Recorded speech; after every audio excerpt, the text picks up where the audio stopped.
नमस्कार दोस्तों, अभी तक हमने जो है वो साइंस के अंतर्गत बॉटनी और जूलॉजी से संबंधित कुछ कॉमन टॉपिक पढ़े थे। इन कॉमन टॉपिक में हमने पढ़ा था विज्ञान का परिचय, विज्ञान का वर्गीकरण और सेल साइंस। इसके बाद में जो है वो जेनेटिक्स पढ़ा था और जैव विकास पढ़ा था। अब हम जो है वो बॉटनी स्टार्ट करेंगे। बॉटनी में हम पहले जो है वो बॉटनी के अंतर्गत देख लेते हैं बॉटनी में किन चीज़ों का हम जो अध्ययन करने वाले हैं। तो बॉटनी में हमने वर्गीकरण के अंतर्गत देखा था, तो वनस्पति जगत का वर्गीकरण, वनस्पति जगत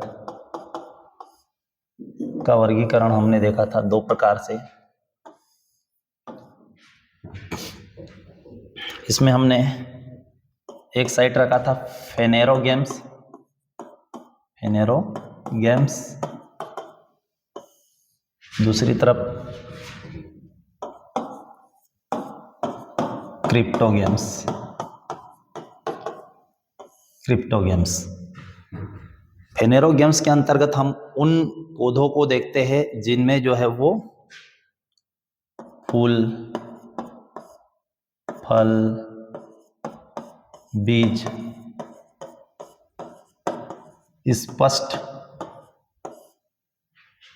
स्पष्ट दिखाई दे।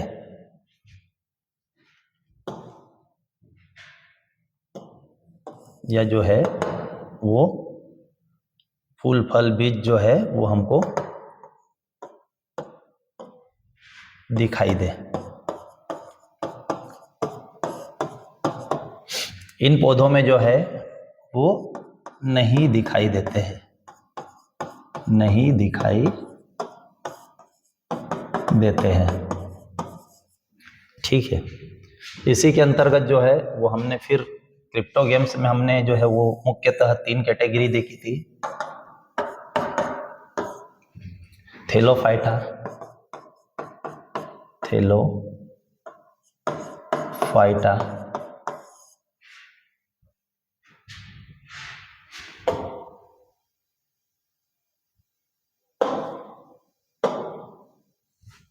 थैलोफाइटा के बाद में ब्रायोफाइटा,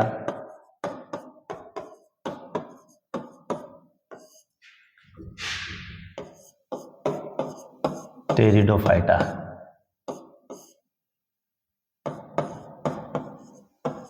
फाइटा।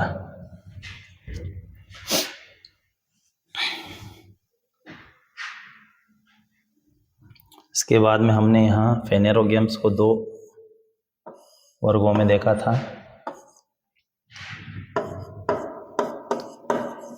एंजियो स्पर्मी या स्पर्म और ये जिम्नोस्पर्म, जिम्नोस्पर्म।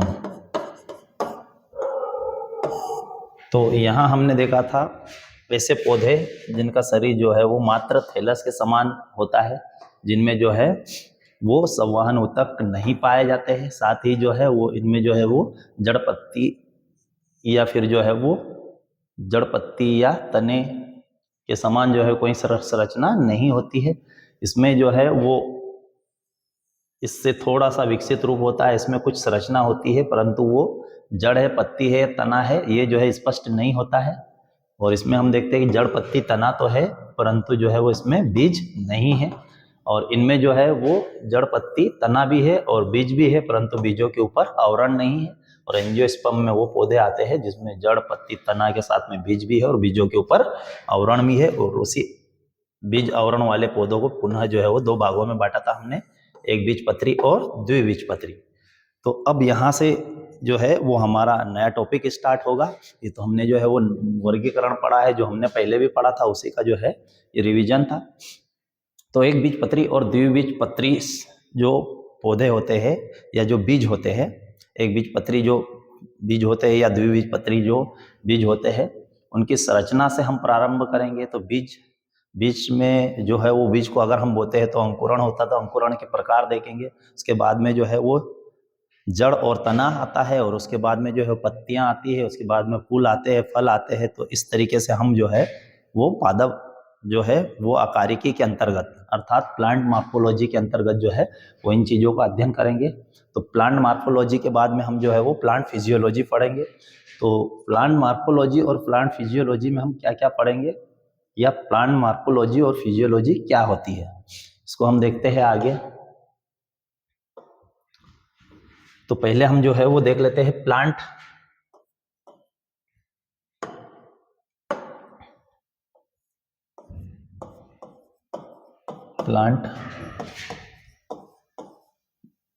मार्फोलॉजी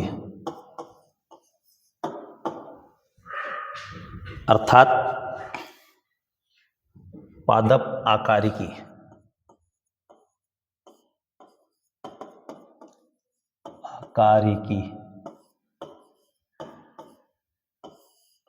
ठीक है।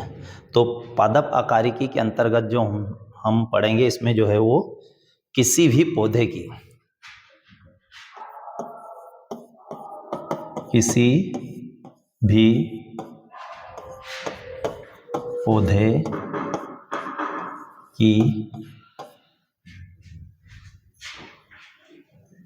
बाह्य संरचना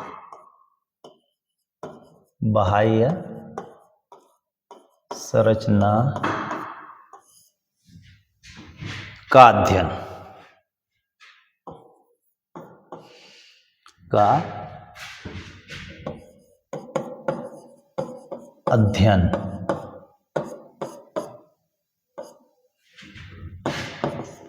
प्लांट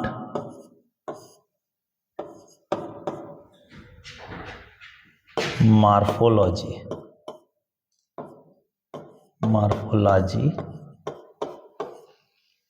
प्लांट मार्फोलॉजी में किया जाता है।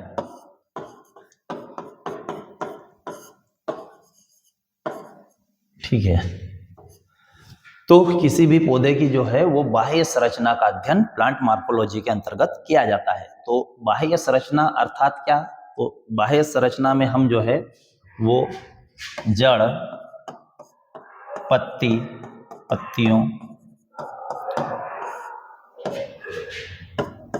तना, फल, फूल,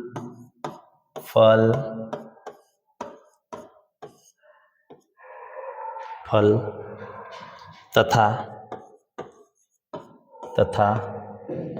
बीजों के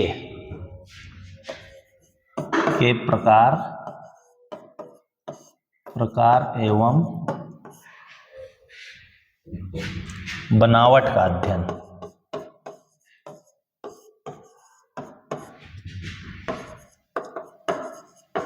अध्ययन करते हैं।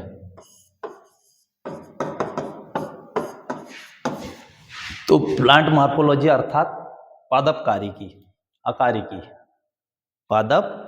तो पादप आकारिकी या प्लांट मार्फोलॉजी के अंतर्गत हम किसी भी पौधे की बाह्य संरचना जैसे जड़, पत्ती, तना, फूल, फल, बीज आदि की जो है वो प्रकार एवं उनकी बाह्य बनावट का जो है वो अध्ययन करते हैं। और जिस विज्ञान में इनका अध्ययन करते हैं उसको हम प्लांट मार्फोलॉजी या पादप आकारिकी कहते हैं। दूसरा हम देखते हैं, दूसरा साइंस जो है वो प्लांट फिजियोलॉजी अर्थात प्लांट फिजियोलॉजी के अंतर्गत हम जो है वो किस चीज का अध्ययन करते हैं, तो इसको हम यहीं पे देख लेते हैं।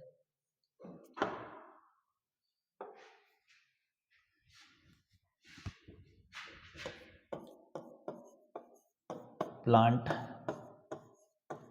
फिजियोलॉजी, ठीक है, अर्थात पादप शारीरिकी।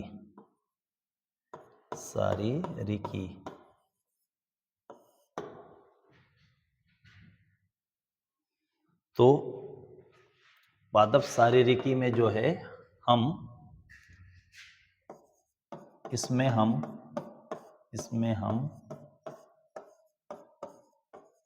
पौधों की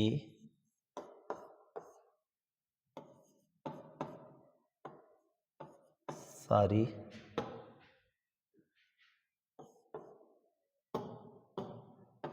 पौधों की शारीरिकी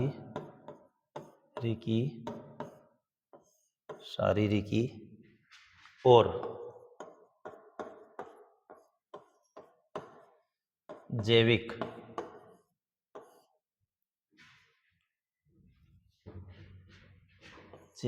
कार्यप्रणाली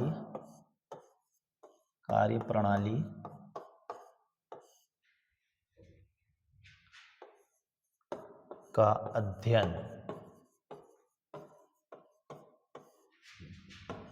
करते हैं।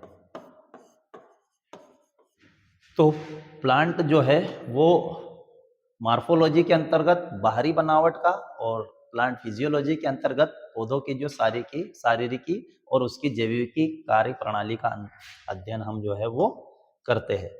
इसमें अगर हम देखें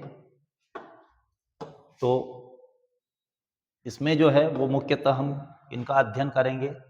तो इसमें जो है वो हम जड़ पत्ती तना, ठीक है, जड़ पत्ती तना फल फूल बीजों की जो है वो बाहरी बनावट का जो है वो अध्ययन करेंगे। और शारीरिकी में या प्लांट फिजियोलॉजी के अंतर्गत जो है वो हम किन चीजों का अध्ययन करते हैं, तो इसमें हम अध्ययन करते हैं पौधों की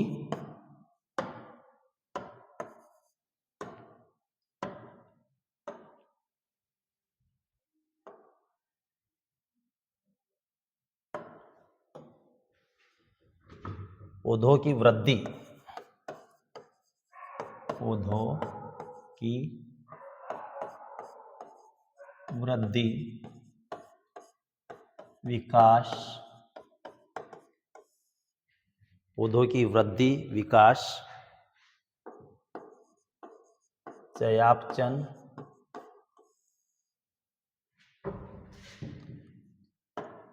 पोषण,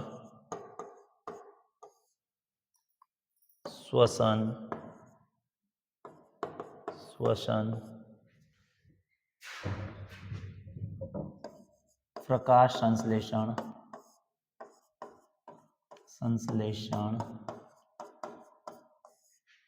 वाष्पोत्सर्जन,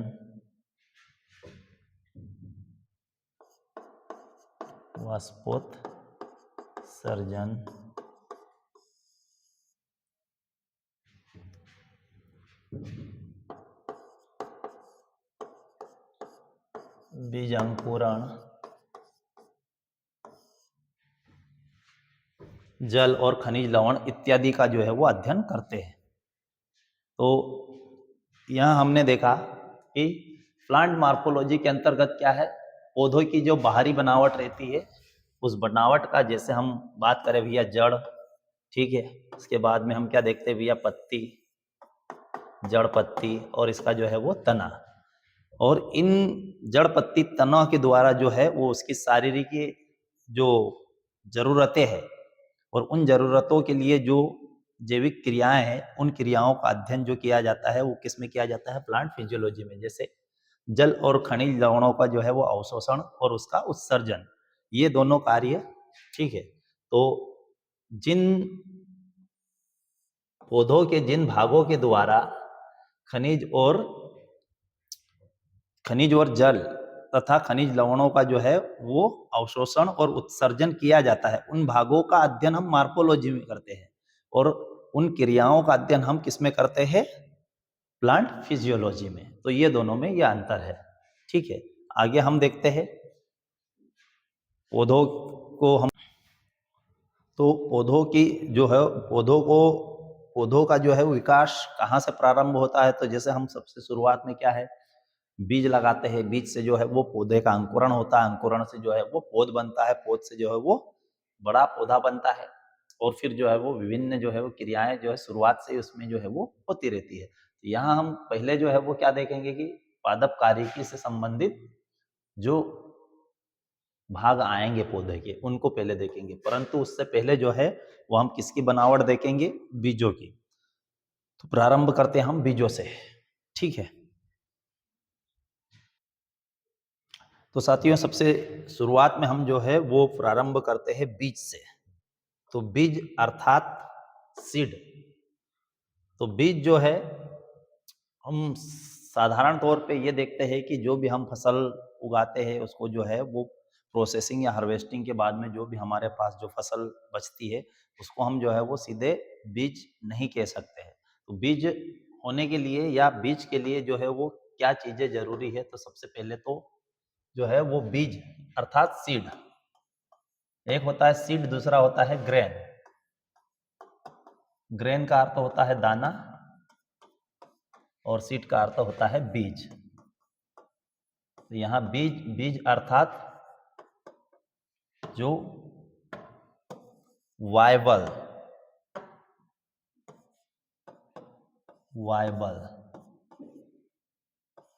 अलाइव, जो वायबल हो या अलाइव हो उसी को हम क्या बोलेंगे, सीड। अर्थात जो है जिसमें जो है वो क्या हो, उगने की क्षमता, उगने की क्षमता तथा जीवन हो, उसे हम क्या कहेंगे, सीड। और इन दोनों चीजों की आवश्यकता जिन दानों में या जिन बीजों में नहीं हो उनको हम क्या बोलेंगे, बीज, दाना। दाना जो है वो सीधा हम खाने के लिए जो है वो उपयोग में करते हैं, इसको जो है वो उगाने के लिए करते हैं। तो ये जो है वो मुख्य अंतर होता है। अब यदि हम बात करें कि भैया बीज अर्थात सीड, तो सीड क्या होता है, तो सीड की डेफिनेशन हम देखते हैं। सीड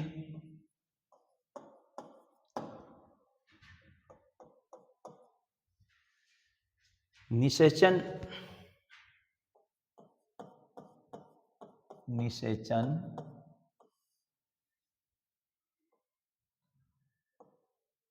निषेचन प्रक्रिया के बाद, निषेचन प्रक्रिया के बाद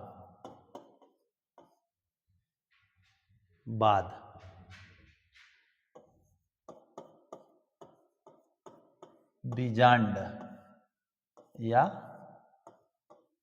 ओवल,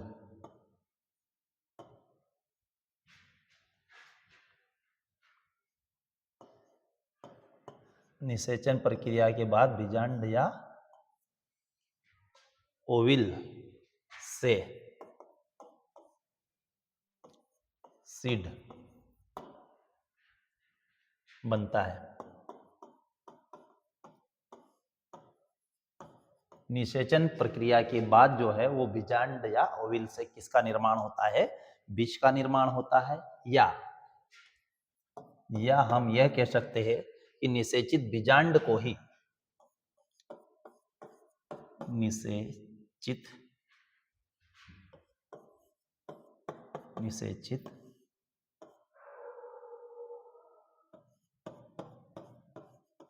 बीजांड को ही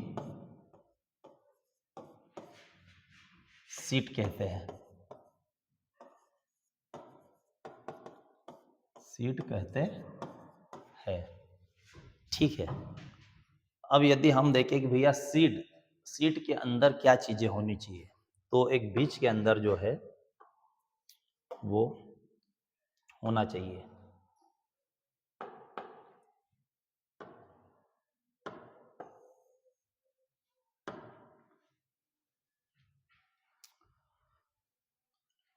तो निषेचन प्रक्रिया के बाद जो है वो बीजांड से सीड बनता है, या निषेचित बीजांड को ही जो है वो सीड कहते हैं। सीड जो है वो अलाइव,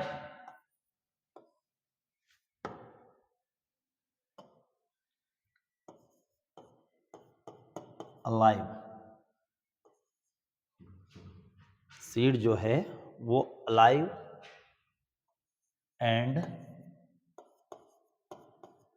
कैपेबल फॉर जर्मिनेशन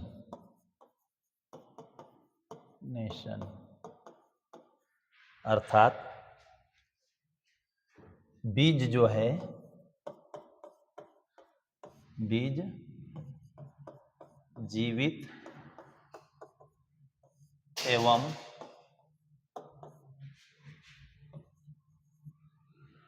बीज जीवित एवं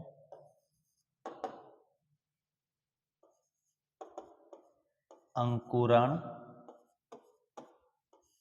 की क्षमता रखता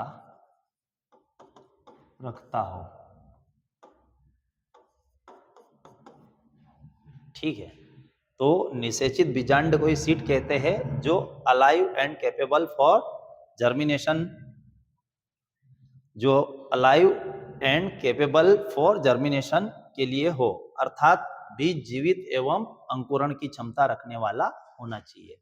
ठीक है, या ये निषेचित बीजांड कैसा होना चाहिए कि जीवित होना चाहिए और साथ ही जो है वो अंकुरण की क्षमता रखता हो। अब हम देखेंगे कि भैया सीड में क्या क्या होता है। तो एक सीड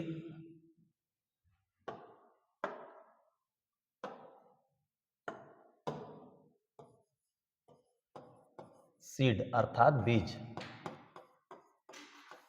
बीज में जो है सीड कॉट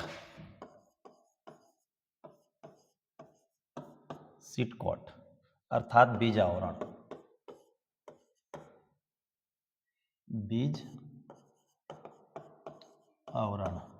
अर्थात बीज के ऊपर जो आवरण होता है वो बीज आवरण कहलाता है।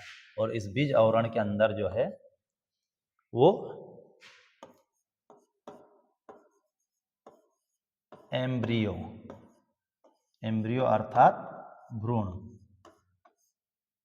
होता है। ठीक है, अब इस भ्रूण के अंदर जो है वो क्या चीजें होती है। तो भ्रूण के अंदर जो चीजें होती है वो रहेगी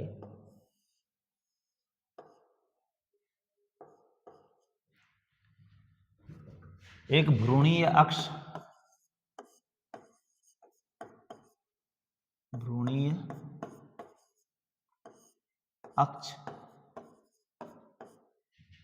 दूसरा रहेगा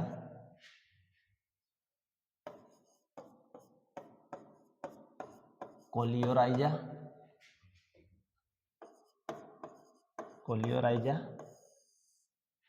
और दूसरा रहेगा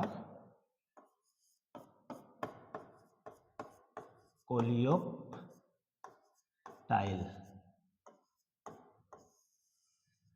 ठीक है, तो एक भ्रूणीय अक्ष, एक दूसरा जो है वो कोलियोराइजा और एक दूसरा रहेगा वो कोलियोप्टाइल, और एक रहेगा बीजपत्र।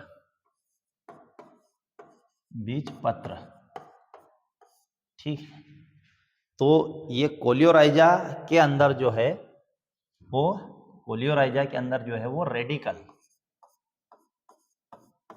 रेडिकल अर्थात या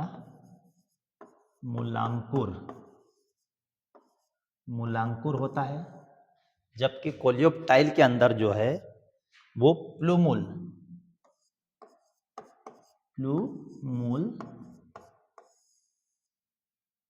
या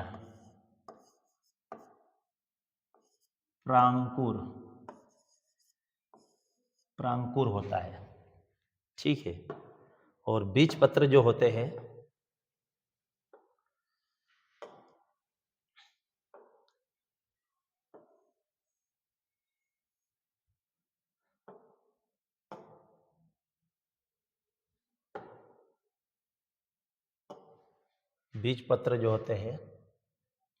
बीज पत्रों में यदि बीज पत्र का आगे देख लेते हैं, यहाँ नहीं आएगा। तो ये जो बीज पत्र होते हैं, बीज पत्र में अगर एक बीज है तो ये एक बीज पत्रीय, अगर बीज पत्र में दो बीज है तो ये द्विबीज पत्रीय कहलाएगा। तो यहाँ हम देखते हैं शुरू से कि सीड अर्थात बीज निषेचन प्रक्रिया के बाद जो बीजांड होता है, बीजांड से जिस चीज का निर्माण होता है इसे बीज कहते हैं, या निषेचित बीजांड को ही जो है वो बीज कहा जाता है। बीज जो है वो अलाइव और कैपेबल होना चाहिए जर्मिनेशन के लिए। ठीक है, अर्थात बीज जो है वो जीवित एवं अंकुरण की क्षमता रखता हो। बीज को जो है वो हम पहले दो भागों में बांटते हैं, एक बीज आवरण, तो बीज आवरण अर्थात माना कि ये बीज है, ठीक है, जैसे माना कि ये बीज है, इसके ऊपर जो आवरण रहेगा वो क्या कहलाएगा, बीज आवरण कहलाएगा।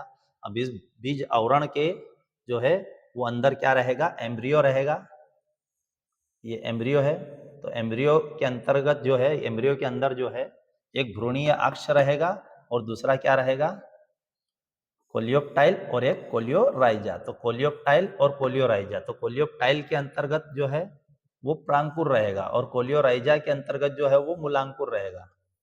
तो यहाँ जो है अगर हम बात करें तो ये रेडिकल अर्थात रूट, ठीक है, और प्लूमूल अर्थात शूट या स्टेम।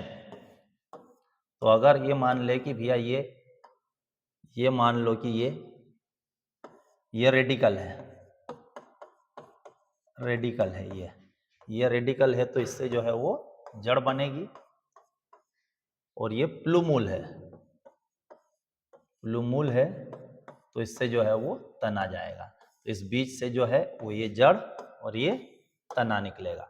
इसके ऊपर का जो है वो सीड कॉर्ड कहलाता है। ये ऊपर वाला, अगर हम ये कहें कि ऊपर प्लूमूल है तो प्लूमूल को हम क्या बोलेंगे, ये ऊपर की जो परत है उसको बोलेंगे कोलियोप्टाइल, और ये जो रेडिकल है तो रेडिकल के ऊपर की परत को हम क्या बोलेंगे, कोलियोराइजा। तो इस प्रकार से हम देखते हैं कि एक जो है वो बीज से पौधे का निर्माण होता है, और ये बीज से जो है पौधे के निर्माण होने की प्रक्रिया को ही जो है वो जर्मिनेशन या अंकुरण कहते हैं। तो अंकुरण के प्रकार हम आगे देखेंगे, इससे पहले जो है वो हम ये देख लेते हैं कि बीज पत्र के आधार पे जो है वो बीज कितने प्रकार के होते हैं। तो दो प्रकार के होते हैं। जैसे यहाँ अगर हम देखें कि बीज पत्र के आधार पे, बीज पत्र कोटिलिडेंस के आधार पे जो है वो दो प्रकार के होते हैं। अगर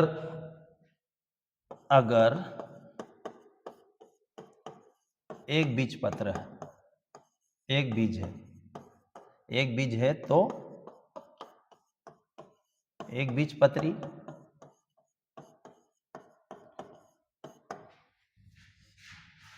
यदि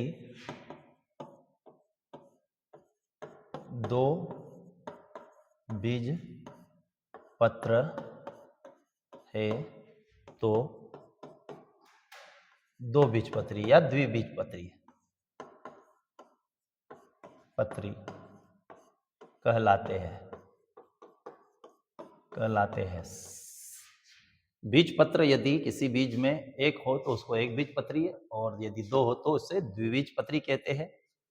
जैसे एक बीज पत्री के उदाहरण क्या रहेंगे, अनाज, अनाज वाली फसलें जैसे गेहूं, मक्का, ठीक है, अनाज वाली फसलें जो है वो क्या आएगी, एक बीज पत्री है। और दाल वाली फसलें, दालें, ये जो है वो द्विबीजपत्री कहलाएगी, जैसे चना, मटर आदि। अब ये जो एक बीजपत्री और द्विबीजपत्री बीज है, इनकी संरचना से संबंधित हमने जो है कॉमन चीजें तो आगे देखी थी। अब इनमें जो है वो विशेष जो है वो पहचान क्या रहती है कि भैया जो एक बीजपत्री रहेंगे उनमें जो है वो भोजन, इन बीजों के अंदर जो है वो भोजन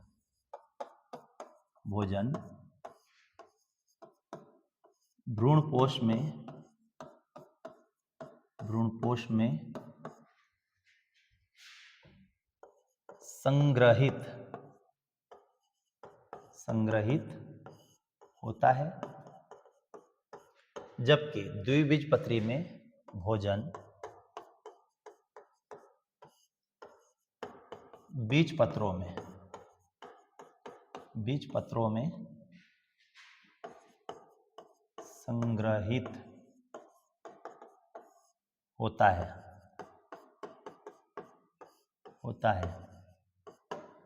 एक बीजपत्री पौधों की जो है वो संरचना में एक विशेष संरचना पाई जाती है, विशेष संरचना को स्कूटेलम स्कूटेलम कहते हैं।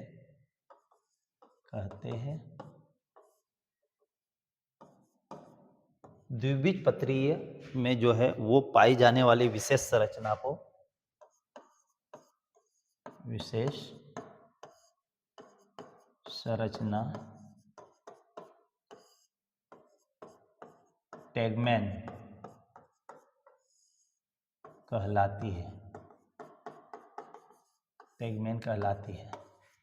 ठीक है, ठीक है। तो साथियों ये जो है वो हमने देखा था एक बीजपत्रीय और द्विबीजपत्रीय जो है वो बीजों की संरचना, जिसमें यदि हमने ये कहा कि जिन बीज पत्रों में जो है एक बीज पत्र पाया जाता है उसे एक बीजपत्री बोलते हैं, और जिसमें दो बीज पत्र पाया जाता है उसे द्विबीजपत्री बोलते हैं। एक बीजपत्री के उदाहरण में जो है अनाज वाली फसलें रहेगी, जैसे जो है वो गेहूं, मक्का या जो है वो एक बीजपत्री फसलें, और इसमें जो है वो दालें इसके अंतर्गत आएगी, जैसे चना, मटर आदि इसके अंतर्गत आएगी। इन बीजों में या एक बीजपत्रीय जो बीज रहते हैं उसमें जो है वो भोजन जो है वो भ्रूणपोष के अंदर संग्रहित रहता है। इनके जो है वो बीज पत्रों के अंतर्गत, बीज पत्रों में जो है वो भोजन संग्रहित रहता है द्विबीजपत्री में। इनमें इन बीज पत्रों में जो विशेष संरचना पाई जाती है उसको स्कुटेलम बोलते हैं, और यहाँ पे जो विशेष संरचना पाई जाती है उसको टैगमैन कहा जाता है। टैगमैन। तो इस प्रकार से हमने देखा बीज पत्रों तक। अगली क्लास में हम देखेंगे सीड का जो है वो जर्मिनेशन टाइप। ठीक है।